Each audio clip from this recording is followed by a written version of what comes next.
Oltre alle colonne d'Ercole, questo è il titolo dell'incontro inaugurato ieri che si svolgerà anche nella giornata odierna all'Hotel della Valle, organizzato dal dottor Giuseppe Caramanno, primario dell'unità di cardiologia dell'ospedale di Agrigento, e dal dottor Salvatore Corrao, professore della Scuola di Medicina dell'Università di Palermo. I temi trattati, quello della prevenzione dell'ictus diretto, in particolare ai medici cardiologi. Si è discusso anche di prevenzione nei pazienti che hanno una fibrillazione atriale, un'aritmia che può dare un ictus, pazienti che vengono trattati con una terapia anticoagulante. Nella giornata odierna la presentazione di un farmaco che utilizzato con dosaggio minore risulta efficace nei pazienti con cardiopatia coronarica per prevenire l'infarto fino al 20%. Noi quotidianamente facciamo prevenzione dell'ictus utilizzando dei farmaci che sono farmaci anticoagulanti che servono a sciogliere il sangue ed evitare l'insorgenza di ictus nei pazienti con fibrillazione atriale.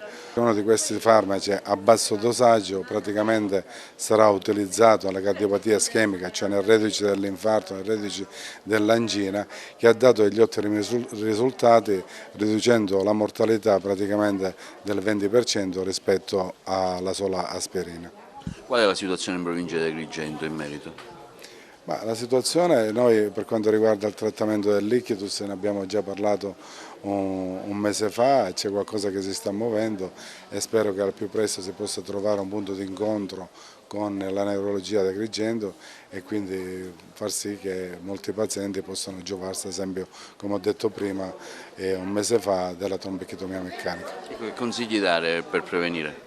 Prevenire i soliti consigli, cioè praticamente ci sono dei fattori di rischio quale fumo, colesterolo, sedentarietà, obesità, che sono dei fattori che quando presenti aumentano l'incidenza della malattia cardiovascolare, prima fra tutti ad esempio l'infarto e l'ictus. Abbiamo organizzato queste 2 giornate con il dottore Caramanno, che rappresenta un punto fermo della cardiologia nell'Agrigentino e non solo. Io rappresento l'altra anima, cioè gli internisti, e quindi tra internisti e cardiologi dobbiamo sempre più collaborare perché abbiamo a che fare con pazienti sempre più anziani che hanno patologie cardiovascolari che in qualche maniera tendiamo a condividere.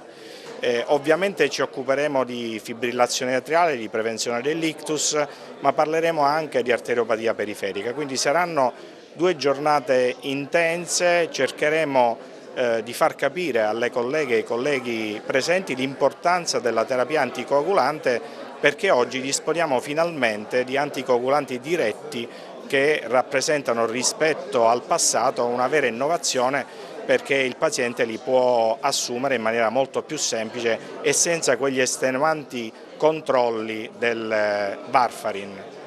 L'ictus è la prima malattia nazionale, almeno dicevano recentemente un convegno che si è svolto qui ad Agrigento. Ecco, che consigli dare anche ai pazienti, a chi soffre di... No, non tanto, dico che consigli dare anche per prevenire, perché l'ictus è una cosa che non avverte. Quindi. Allora, questa domanda è importante. Chi ha la fibrillazione atriale può prevenire l'ictus facendo una terapia anticoagulante e per fortuna questi nuovi farmaci che sono a disposizione permettono di prevenire in maniera notevole gli ictus e di evitare gli effetti collaterali di sanguinamenti che a volte erano fatali e che si sono ridotti veramente tantissimo.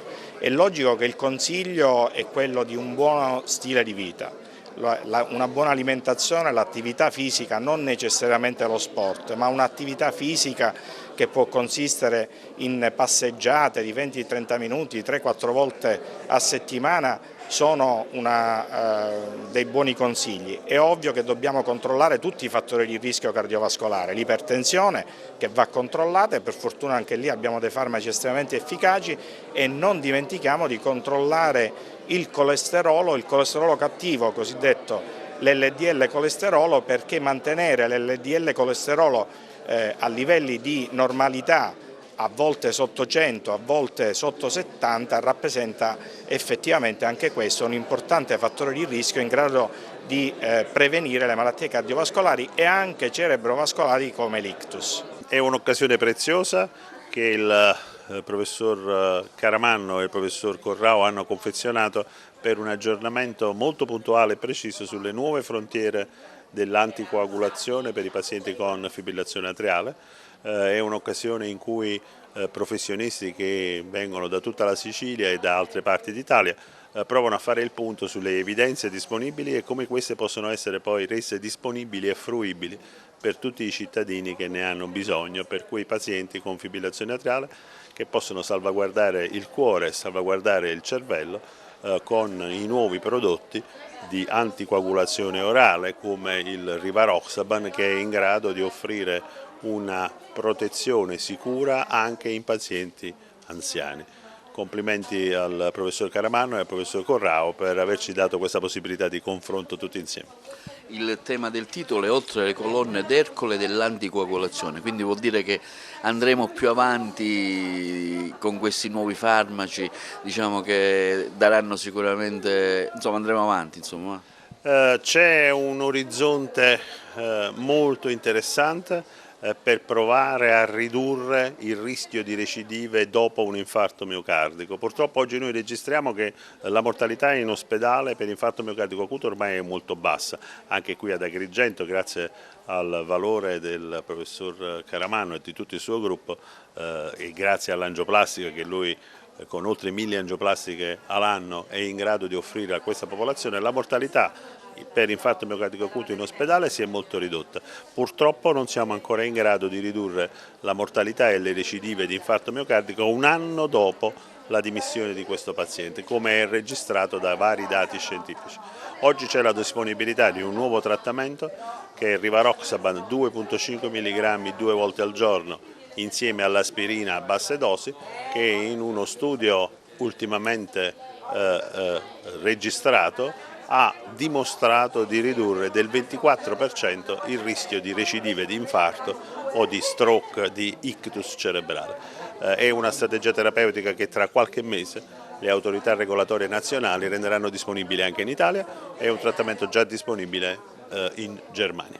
Chiaramente le colonne d'Ercole non le dobbiamo superare perché dobbiamo fare prevenzione. Prevenzione vuol dire volersi bene, prevenzione vuol dire dedicarsi un po' più di tempo provando a passeggiare almeno 30-45 minuti, minimo 3 volte alla settimana, provare a mangiare un po' i bei prodotti della nostra bella terra, il verde e quindi la verdura e un po' di azzurro che non guasta mai, che è il pesce azzurro.